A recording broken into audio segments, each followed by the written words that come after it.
The idea that the spiritual path is something entirely different suggests that it transcends conventional approaches to life, success, or even traditional religious practices.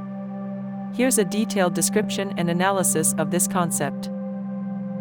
1. Beyond the mind and ego.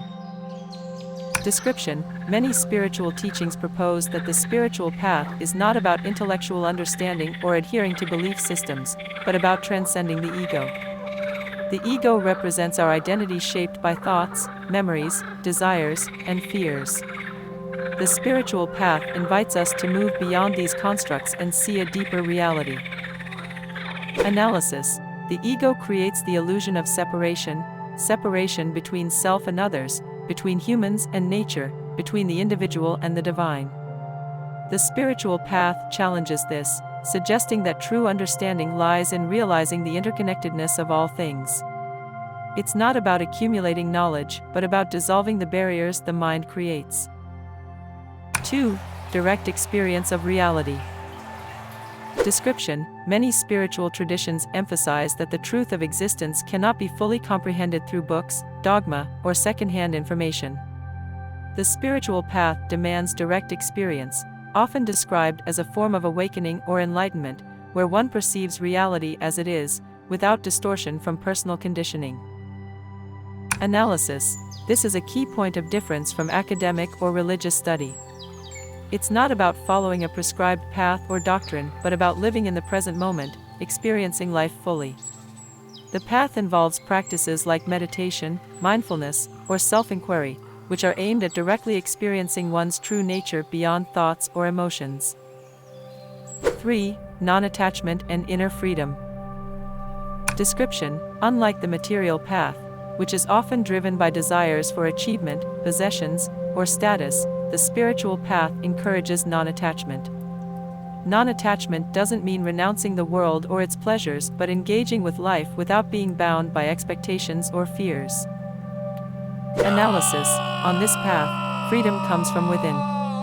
It is the liberation from external circumstances dictating one's inner state.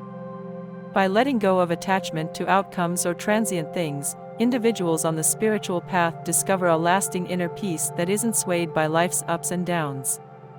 This is very different from seeking happiness through external means, as the spiritual path asserts that true contentment can only come from within. 4. The spiritual path is individual. Description: the spiritual journey is often highly personal, with each individual following their own unique path based on their temperament, experiences, and inner calling. There isn't a one-size-fits-all formula for spiritual growth. Analysis: this stands in contrast to many traditional religious systems that offer structured, collective paths to salvation or enlightenment. The spiritual path requires deep self-awareness and reflection, recognizing that what works for one person might not work for another. It invites people to find their own truth rather than rely on external authorities. 5. Transcendence of dualities. Description: many spiritual paths teach that our ordinary perception is rooted in dualities: good versus evil, success versus failure, self versus other. However, deeper spiritual insight reveals that these dualities are illusions, and reality is non-dual in nature. Analysis: the spiritual path is about moving beyond these divisions, which often creates suffering. By realizing the unity underlying apparent opposites, individuals experience a profound shift in perspective. This understanding fosters compassion and equanimity, as one sees all experiences, pleasant or painful, as part of a greater whole. 6. The goal is often paradoxical. Description: many spiritual traditions emphasize that the goal of the spiritual path isn't to gain something but rather to realize something that is already present, our true nature. Some even say there is no goal in the conventional sense because the seeking itself is an obstacle. Analysis: this paradox can be difficult to grasp for someone used to goal-oriented, achievement-driven approaches. In contrast, the spiritual path suggests that peace, love, and fulfillment are already within us, but we must remove the mental and emotional obstacles that prevent us from realizing it. In this sense, it's a path of unlearning rather than acquiring.